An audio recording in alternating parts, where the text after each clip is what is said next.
What's up, squad? This is Brandon from the Bantu Sun. Thank you so much for joining me today. So, Secretary of State Marco Rubio just gave his speech at the MSC. The MSC, the Munich Security Conference, is an annual meeting held in Munich, Germany, providing an opportunity for global leaders to come and discuss and ideate over problems and situations across the world, critical situations across the world, and other global issues related to security. And this speech by Secretary of State Rubio has been making its round, and I find it really interesting. Of course, he does a great job. He's a great communicator, and from my perspective, and of course, I want to add some a personal insight at the end. But just looking at this intellectually and understanding what he's saying, I think there are some really sweet, strong lines he have in there. A lot of red meat, as they say. But I think when you put them together, and truly understand what he's really getting at, the gist of what he's saying, I think there's a lot of holes there. Like if this is a hoorah, get the team on board speech, so be it. But if this is really an ideological platform that one is advancing on its foundation, on its premises, I think is far off the mark in many sections, and I'll discuss what I mean by that. But as I said, these are some good lines he puts in here. He's very eloquent, and I think what really makes him so great is being next to Trump. I remember when he ran for president, and he came off less than capable, kind of a young, smart aleck type of guy. Someone that like a Vivek Ramaswamy. Well, Vivek's a self-made billionaire, I believe. But what I'm basically saying is that he came off as a know-it-all. And this is a person that rose up through politics. And where Trump is a person, he's kind of got like street cred, self-built man when he came in, but he built that outside of politics. So he built his own wealth. Then he went into politics first. And he has a lot more crass core style, as do many other officials in his administration. And Rubio, that really highlights his more suave nature. He's almost a breath of fresh air when he communicates now, because you can contrast that. He's definitely comes across a lot more personality than maybe JD Vance, and a lot more charismatic and empathetic as a person, and that really makes him looks great basically for this role. But I really think it's a lot of that is the contrast between his style and President Trump's style. But you can't say this guy's not doing a great job. He's a perfect fit for this second administration. So I'll go ahead and go through some of the speech, and I'll just go on some highlights. But it starts off, we're talking about, building a bond, referencing the end of World War II. And he talks about, how America, and a lot of this is going to be American Eurocentric, even though the MSC is meant to be global and its global security matters. It really is a Eurocentric tone that's set there based on the people that's attending the issues that are discussed. And I think Secretary of State Rubio strikes that as well in his speech. He talks about being driven by common purpose with the Europeans. The Americans were unified with the Europeans, not just by what they were fighting against, but what they were fighting for. He talks about at the end of World War II, how there was this fairy tale idea that everyone would become liberal democracy, that the rule-based global order, an overused term, would now replace national interest, and that we will now live in a world without borders where everyone became a citizen of the world.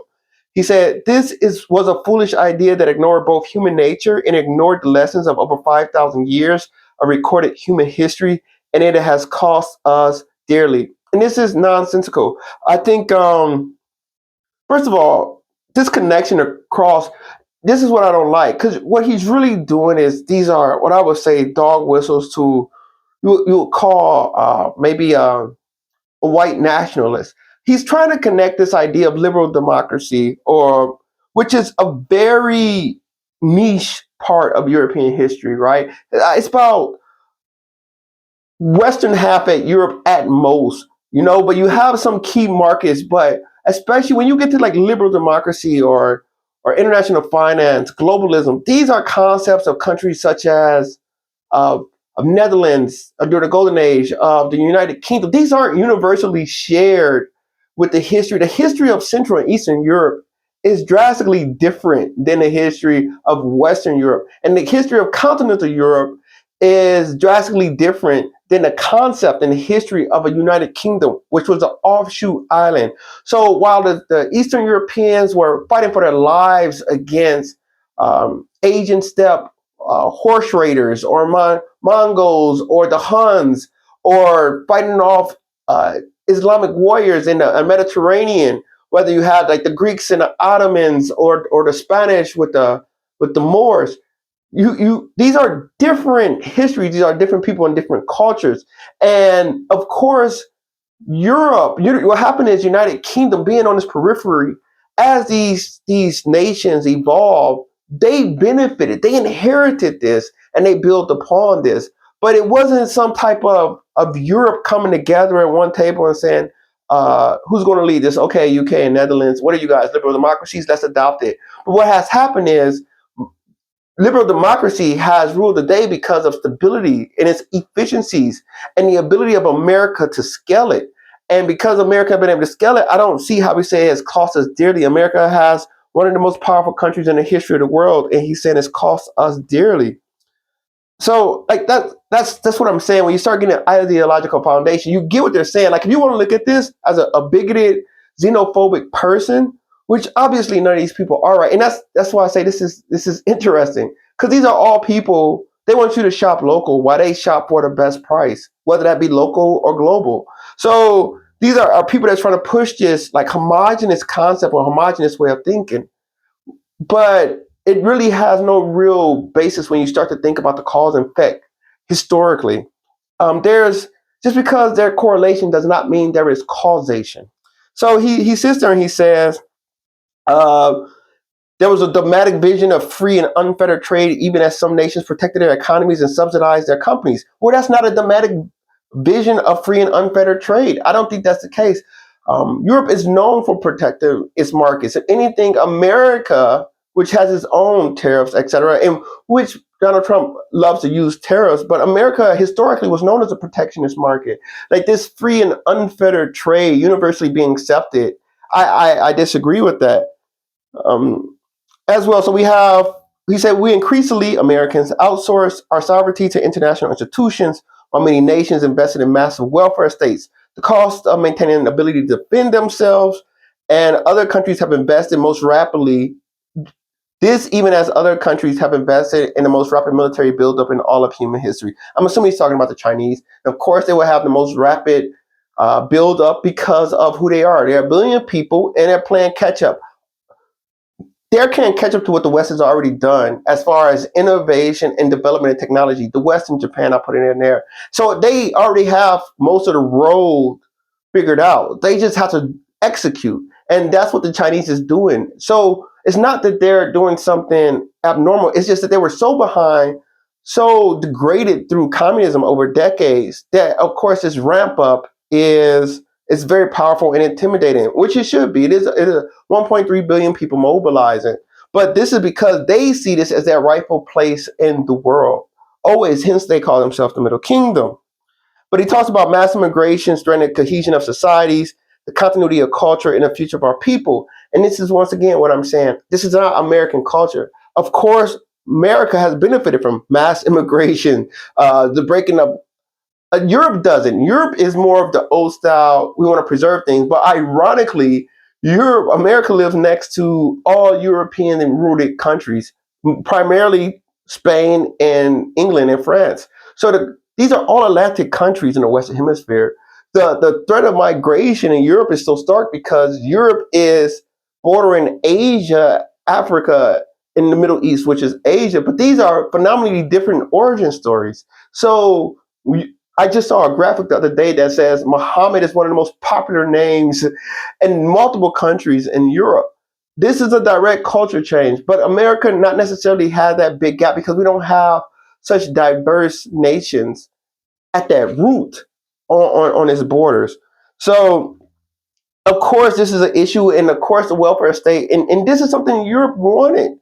The European citizen wanted that. They wanted to step back from all the destruction that gave them great distaste during the early 20th century, and they wanted to focus on quality of life. But as you can see, like I said, this is not a liberal democracy value. That's market manipulation, because you're basically hemming the top people in your entrepreneurial class in your country, because you're going to have to overtax them and overburden them to compensate for a better quality of life for lower productive citizens speaking. So he talks about United States and Europe, we belong together. Like, this is that's a stretch of imagination. America was founded 250 years ago. Wrong. America was founded as soon as the British came. It's a continuity, and that's another thing. I don't have this civilization started here. Like, I believe civilization is a reaction to a reaction to a reaction to a reaction to a reaction, and it is something that is organic, and it lives on. And you can't say, okay, 1776, this is where America starts.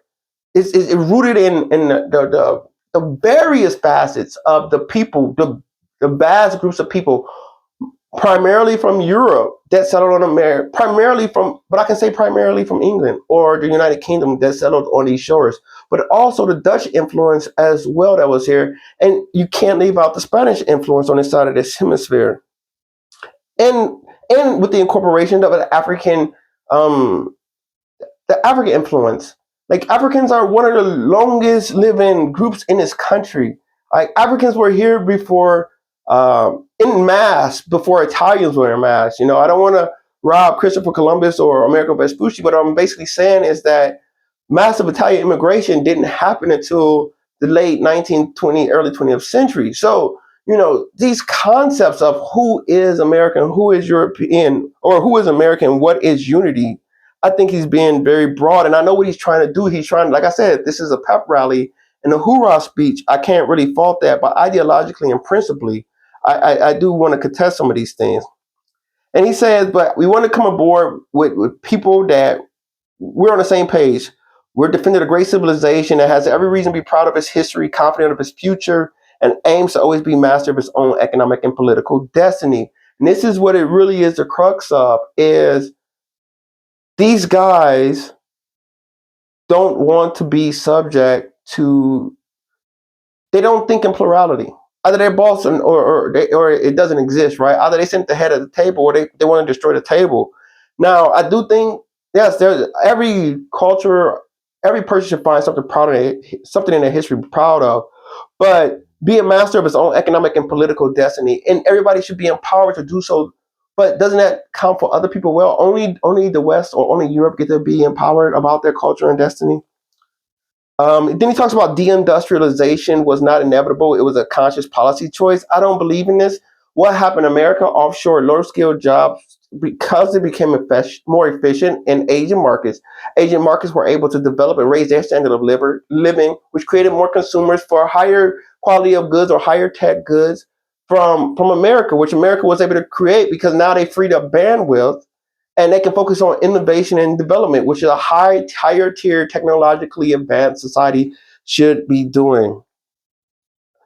He talks about some of the industries of the future: commercial space travel, cutting edge artificial intelligence, industrial automation, and flex manufacturing, creating a Western supply chain for critical minerals not vulnerable to extortion from other powers, and a unified effort to complete for market share in the economics of the global south. And this is where I say, you know, what are we really talking about here?